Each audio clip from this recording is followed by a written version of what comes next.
Good afternoon, senior members of the faculty, colleagues and friends. I'm very happy that I've been given this opportunity and more happy that I was given the choice of choosing what I wanted to present. This is like a flashback. It's not something that happened recently, about 6 years ago. It's something that has been on my mind for over these years. It hasn't yet gone out. I had written it out and therefore this is being presented. There's a 23-year-old girl, G5A4, married for 5 years, second degree consanguineous marriage. She was admitted at 8 weeks for workup of recurrent miscarriage. The first pregnancy was an abortion at 4 months. She expelled a dead fetus. The second pregnancy was a 4.5-month IUD.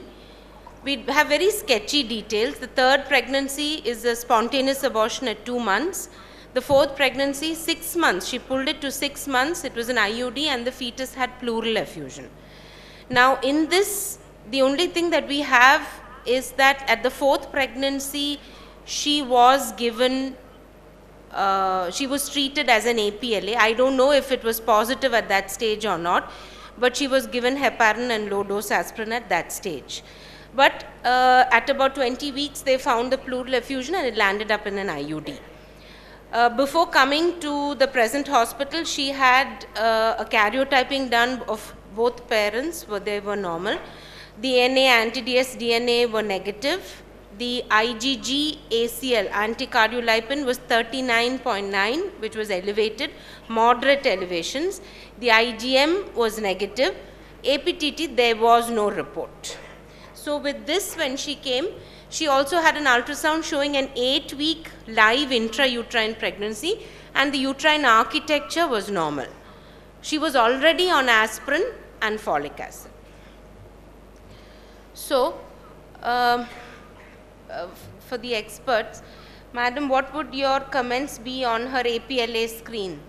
Would you rescreen her? Is that screen enough? Is there any significance to that IgM being positive, the IgG being positive at 39.9? Okay. And the IgM being negative. What is your opinion on that? What is your opinion on the APLA screen? What was already done for her?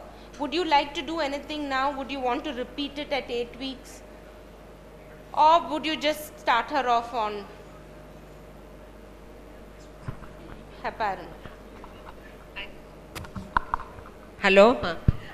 Because the ANA and DSDNA were done earlier. And ACL, we do always anticardiolipin antibody, IgG and IgM, and also beta-2 glycoprotein, IgG and IgM, which has to be, and APTT in this pregnancy. I think we have to repeat.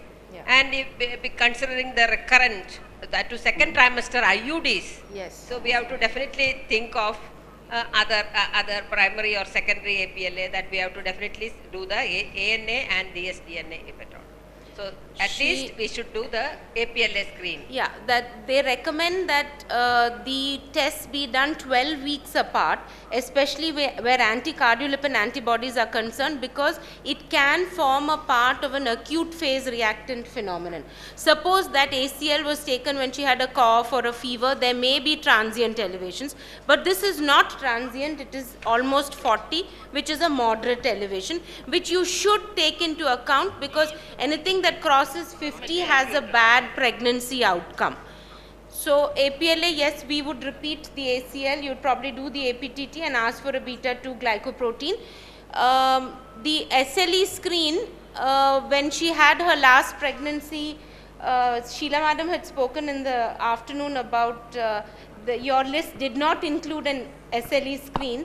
Do you think it is required to screen for SLE when they have recurrent miscarriages? No, I don't think it's necessary to screen for SLE. I think the APLA screen is enough. If a known case of, if the woman is a known patient with SLE, then I would definitely ask for an APLA. All but not bodies all over the world suggest that you don't need an SLE screen because SLE presents clinically first. Absolutely. It presents with vague kind of symptoms, and then it is 2 to 3 years before an antibody becomes positive. So instead of looking at a laboratory screen, it probably would be ideal to look for a clinical screen, isn't it? Ask her if she has any tiredness, lethargy, does she have any anemia, does she have any joint pain, muscle pains, does she have any renal involvement? Probably that would form part of your routine, but per se, you wouldn't wouldn't ask. do a SLE SLE screen. screen. But she was screened in the previous pregnancy, Negative. which was Negative. 1 year ago, and that was negative. Would you plan a stitch at 14 weeks? No, not in this patient. Yes, because even though there But are I would recurrent second trimester abortions. Check her. I would go Yeah. on doing ultrasound for the cervical length, but I wouldn't do a Okay. stitch. You would look at her cervix by ultrasound serially. Look for the cervix if it is shortening. Radhamari madam, would you do anything differently? I mean, she never gave any history of second trimester No, she live had. birth. She so, had so no, we, no we live usually say birth. live births. She not had IUDs. no second trimester live birth, so probably you would hold the stitch. Any other investigations you would like to order at this stage? Because she's had 4 previous abortions which don't fit into any one possibility. The parents are normal in their karyotype. Would you like to do a thrombophilia screen? Why not? Second trimester. She developed a pleural effusion. Why not do a thrombo? You don't need to do a thrombophilia. Madam, would you like to do anything else? But you said the APLA is positive. I mean, we The assume APLA that the APLA is positive. It is positive. If The it is ACL positive, is you would po- start her on something. But Yeah, so would you? but I you mean, don't want to screen. yeah, routinely. I mean, if Because she had come in the non-pregnant state, You I would have have- probably you screened would for have, but not thrombophilias. now. Shamla madam, anything else you would like to do? I think in this case we need to rule out secondary APLA. You would like to do Because a, now we see more and more secondary APLA cases in SLE, all these patients. Even if there is no clinical signs and symptoms to suspect SLE, these patients can have a positive and secondary APLA should be ruled out. Anyway, patient is already on ecospirin and Clexane, you have started on heparin and ecospirin. Yes. Still you have to look for a secondary APLA because the problem is sometimes it may be RO positive. So if the patient continues, the pregnancy continues, we have to have strict follow-up of the baby. For fetal heart problems can arise. So unless you know that it is an RO positive or LO positive, unless you investigate it, you cannot follow the fetal part. That is very, very important. so madam, would, very many people have really started looking at SLE screening for recurrent pregnancy losses, though no college actually recommends it. And if you look at the change over time, we have all started seeing a lot more autoimmune disease than what we saw probably 5 years ago. So she was started on low molecular weight heparin, and what she was taking earlier, her aspirin and folic acid were continued. And we did her basic investigations. Her hemoglobin when she came in was 6.3. She didn't look 6.3, but it came as 6.3, and we repeated it, it came as 7.8. The serum ferritin, which showed a normal value at 11, to tell you that textbooks recommend that anything less than 12 means there is no iron stores. But the lab has reported 11 grams to be normal because 10 to 130 is normal. Now these are small things that we need to understand because you can't go by labs today. You have to understand yourself. Less than 12 means she has no stores left. Less than 20 she is iron deficient. So 11 is definitely abnormal, but they have marked it as normal. The peripheral smear showed a microcytic hypochromic anemia. The platelet was normal. The total iron binding capacity, serum iron, transferrin saturation, everything was normal. The occult blood in the stool was positive. Bilirubin was normal, platelet, LH, OTPT. Now we have so many women who come, transient elevation. You send them to the gastroenterologist, he will say, transaminitis. After asking for 20 investigations, he'll say transaminitis. So OTPT was 82 and 117. APTT was 65 seconds. The INR was 1.93. RFT, DCT, everything is normal. And would you like to comment on any of these things? She is anemic and there is stool occult blood positive. She Yes. is maybe losing blood somewhere, and also there is transaminitis. Yes. So there is little various systems are something is going wrong in Yes. different systems of the body. One See- anemia and occult blood is there, and also OTPT. I am worried why the OTPT Why the OTPT? is See, elevated. when we evaluated, or rather when it was evaluated, all the records show that the, in spite of repeated consultations with the hematologist, the gastroenterologist, everybody expected that APTT of 65 seconds to be due to the heparin.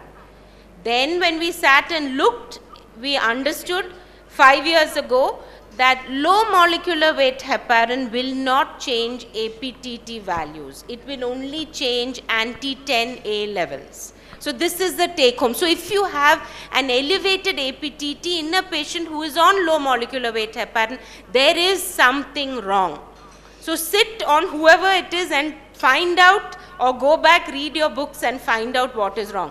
So APTT was elevated, INR was also high, the OTPT was abnormal, stool occult blood was positive. So we asked for medical gastro hematology. In the interim, she was given oral iron, she was not responding, they gave her IV iron, then the hematologist said give her blood, but her hemoglobin never picked up.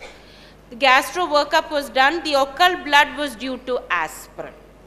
So now that is very likely, we believed it, because she had aspirin, she had a small amount of GI bleed, she always used to say gas bola tonunu. So we presume she had a small GI bleed and that was leaking into the bowels, and her stool occult blood was positive. So the gastroenterologist told us to repeat the occult blood after she's given a pure vegetarian diet, because even non-vegetarians will have occult blood in their stools. That was also a learning point. Did you continue on heparin? Was she still on heparin? Yes, she was on heparin.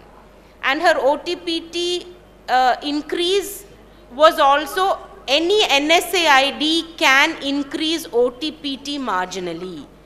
So ecosprin being an NSAID, was the gastroenterologist, Doesn't produce much of it. small elevations, It is twice the it is twice, it is Doesn't twice. produce so very marginal. So was it ecosprin induced, and hemoglobin did not improve at 7.5.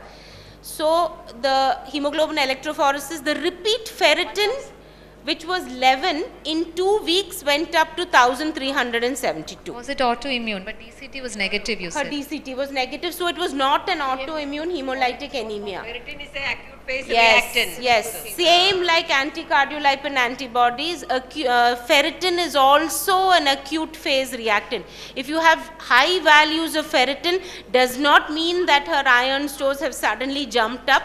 It means that there is some acute process going on inside, and that is the reason that the ferritin is rising. So a bone marrow aspiration was done, very significant erythroid regeneration. They said it was part of a severe catastrophic APLA. There is an APLA which is called a catastrophic APLA, which is very high risk for thrombosis, very high risk for dying, and a very high risk for fetal loss. So they presumed that this was part of a catastrophic APLA, so, or a sideroblastic anemia, which is a very rare thing, and they also said to consider collagen vascular disease. So with this, we sent the collagen vascular follow-up. We did an ANA and a dsDNA, and we continued the heparin because we were worried about thrombosis, because it was labeled as a catastrophic APLA. At 14 weeks, cervical length was 3.8, nuchal was normal. She started developing spikes of fever, tiredness. OTPT jumped to 166 to 273.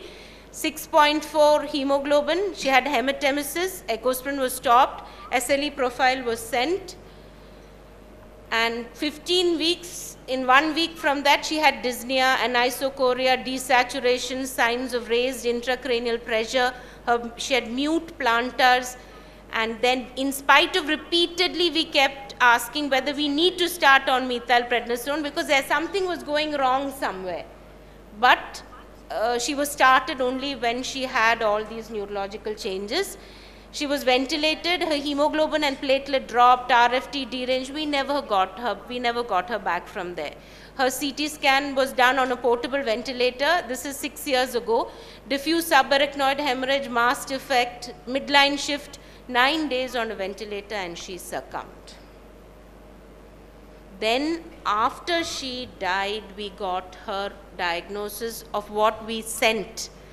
It was dsDNA was very high and her C3 was extremely low.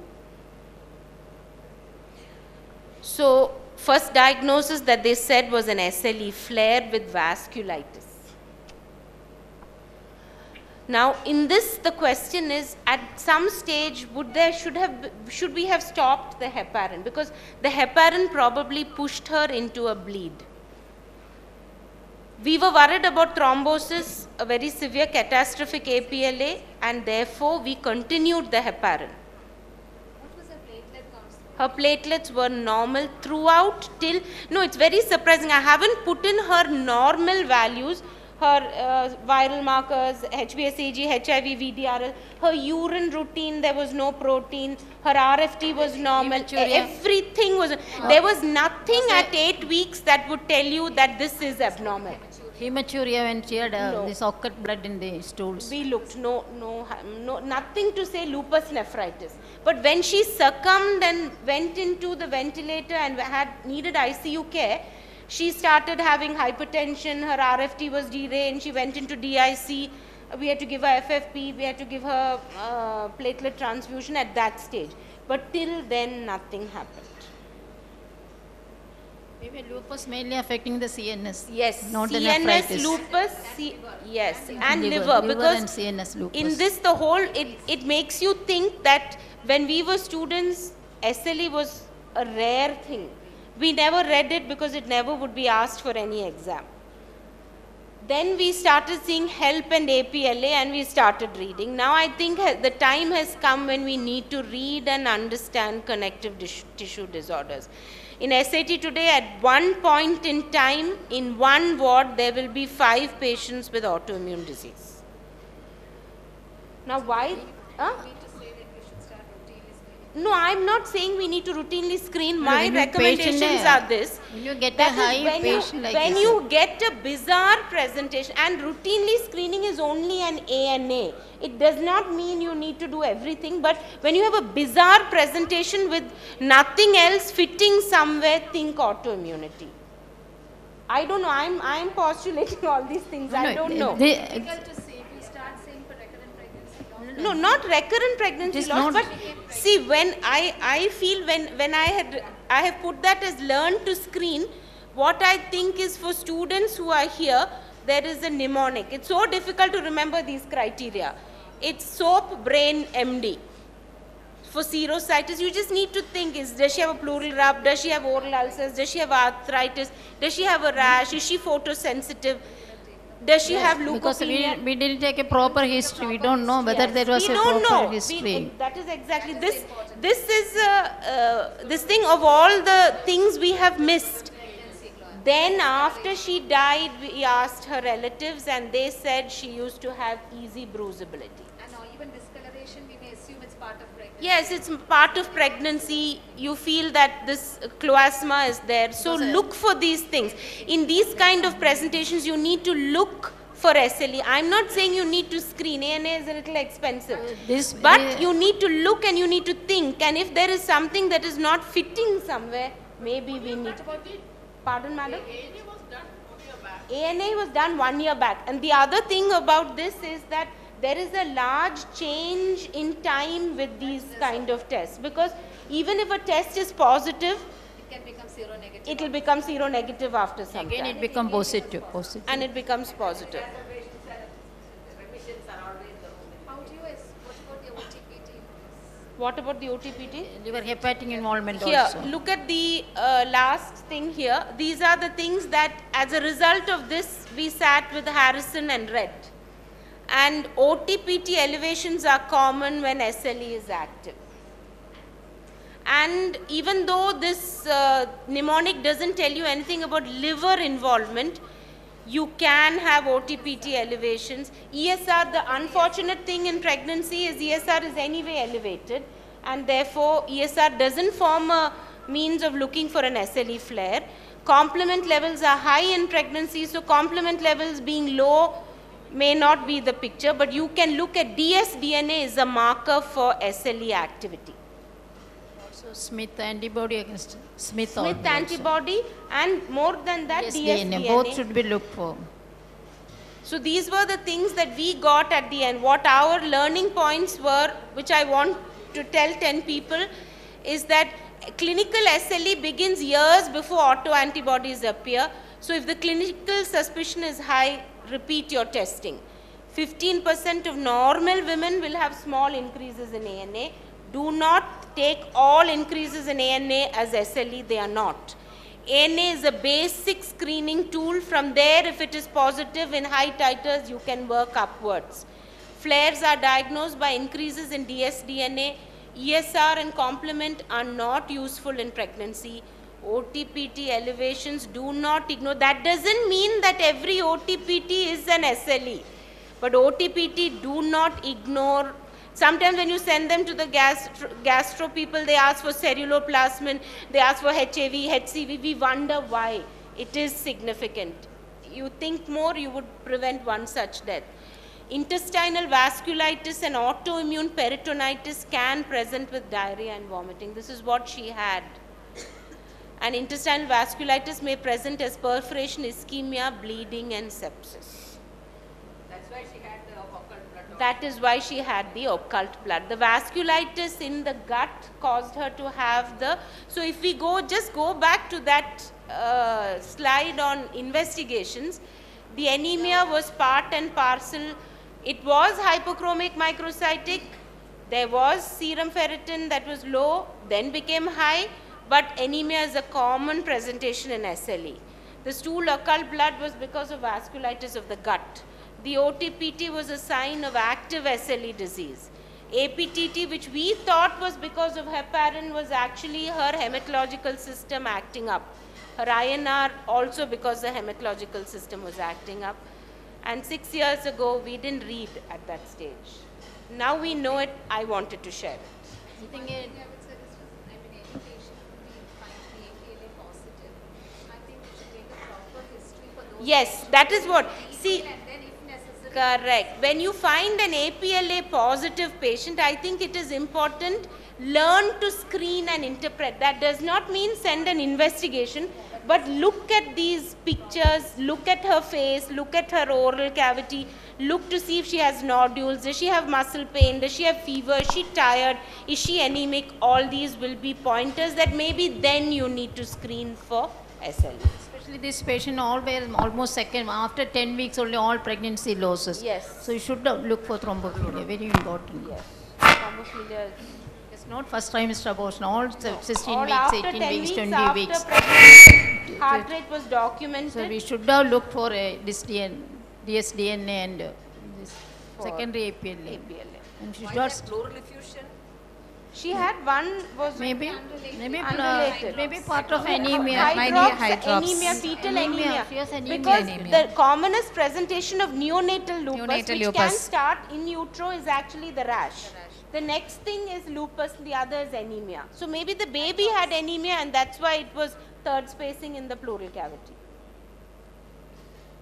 So do you think steroid should have changed the picture? I think steroid would have changed the picture, but not once it was given. Methylprednisolone given after she had reached the ventilator stage would not have done anything. To start with 8 weeks of Yes, pregnancy. yes, because 1 gram, now the recommendation is that you give it at 1 to 2 grams per kg body weight. That is almost 1000 milligram. You just give it IV for 3 days and then give it orally and taper off. 40 milligrams if the disease is acute, give it for 1 year at 40 milligram.